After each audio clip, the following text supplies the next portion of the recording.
So guys, the OnePlus 5 is finally here, and on paper it's the most powerful smartphone in the entire world, but does that translate into real-world performance? In this video we're going to test it against the Galaxy S8 Plus and the Xiaomi Mi 6, notably the other two contenders for this position. With that being said, let's get started.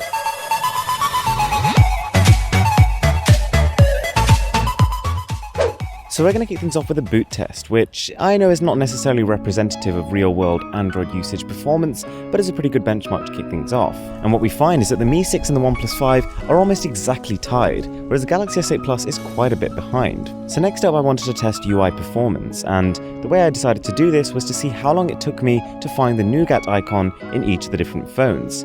And so as you can see in the OnePlus 5, it does it far faster. It's not necessarily less clicks, but the operating system is just more fluid and everything feels more responsive.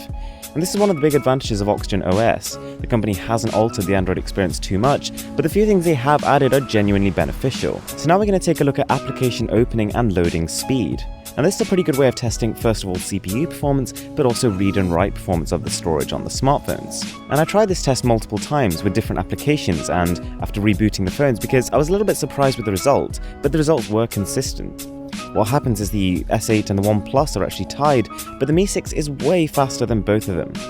Now, the Mi 6 has a Snapdragon 835 and 6GB of RAM, and therefore on paper the OnePlus 5 with the same chipset but just 8GB of RAM you'd expect would be faster, but it's just not the case. And comparing the S8 to the OnePlus 5, it seems like having the Exynos 8895 alone is enough to compensate for having 4GB less of RAM. The S8 here only has 4GB, that is half the RAM that the OnePlus 5 has, which is crazy. And the only real way this can be explained is if the software on the Mi 6 and the Galaxy S8 is just more optimized, and maybe the storage performance a little bit faster. So what we're going to do now is take a look at the QUADRANT benchmark, which is a little bit of an old one. It's kind of an aging benchmark, but it's a pretty good way of testing gaming performance, or at least potential gaming performance. It looks at 2D and 3D graphics, and interestingly enough, it's beaten by quite a big margin by the Galaxy S8. This goes to show that the extra RAM isn't nearly enough to compensate in terms of gaming when compared to the Exynos 8895. That is just a superior chip for this purpose. So delving into ANTUTU reveals yet another surprising result, but one that might help to actually explain why the OnePlus isn't performing quite as well as it perhaps should be. So even given its apparently superior specifications, it loses out to the Mi 6. The CPU performance is roughly on par, but oddly its RAM performance is lower. So it seems that even though we've got more RAM here, the RAM isn't actually working as quickly as the RAM on the Xiaomi Mi 6. And this isn't a small victory or down to margin of error. The Mi 6 is a good 5% faster than the OnePlus 5, and the OnePlus is about a 2% faster than the Galaxy S8, according to this benchmark. So moving over to a GEEKBENCH 4 score, which is not the most interesting benchmark to watch, so I'll move it over pretty quickly, we find that the OnePlus is in last place in both single and multi-core benchmarks. And the S8 and Mi 6, they're kind of trading blows at the top. It's such a shame that the specifications don't really seem to be translating to real-world performance for this smartphone. So something I also did was try the multitasking performance on all of them. I just opened up a whole series of demanding applications and games and just kept flicking between them and see if I noticed, first of all, any lag, but also if they were kept within the memory. And between these three phones, the multitasking performance is more or less indistinguishable. They all kept the same number of applications in memory and took roughly the same time to load each one.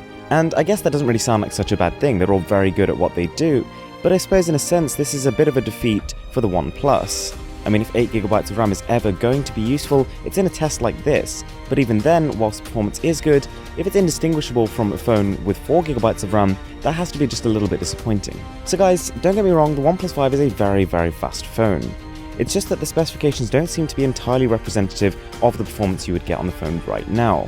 Now, it is entirely possible, and even slightly probable, that this performance will improve over time. The other two smartphones have had plenty of time to update and mature their ecosystems, and therefore are likely to be more optimized as a result.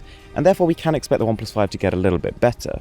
But whether or not that's enough to bridge the gap is really up for debate. Thanks a lot for watching, guys, it really means a lot to me, and if you could hit that subscribe button, that would genuinely make my day. I'm Mr. Who's the Boss, and I'm signing out.